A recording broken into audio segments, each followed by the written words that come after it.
vang sắc mà tại cái chân đã li phong chốc lá grada thân khờ nở rai nở giấc thấy khờ ninh mà hàng chốc này khi na đu na ngờ lem li mọi mà chốc lệ là li phong cái chốc y vang sắc này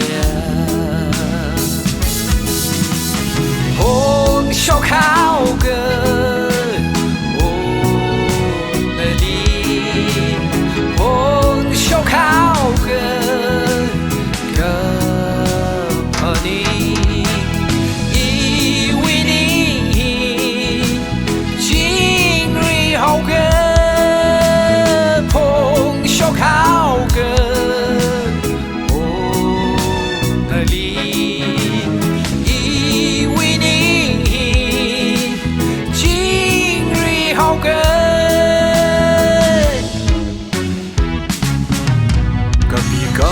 mà thấy thu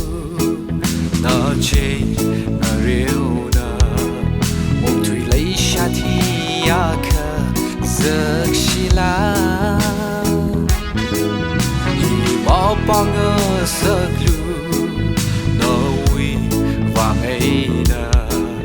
ngày in khuy ngã giấc mi lu na khơi đi say ha khờ lấy na khắc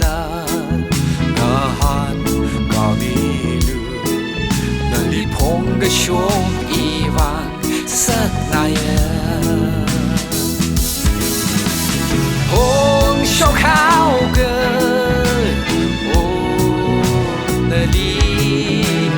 hôn chốc khao cơ cơ hờ ni y quy ni chính ri hậu cơ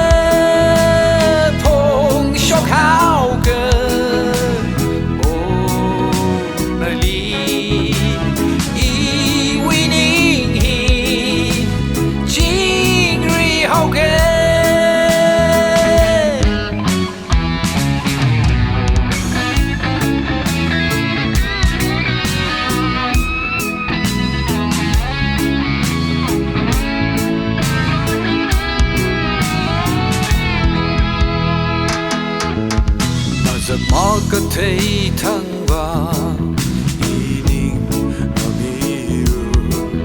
là giấc thấy thăng vàng ninh hi ta xuân hao một trăm ri cả hai nơ giờ xin chưa có chốt thai thằng người chỉ đã ước lung li cả pro mi lu lấy cái chi bấm ngờ red li ngờ li hồn ngờ lệ ngờ li hồn cái bấm y vàng chót na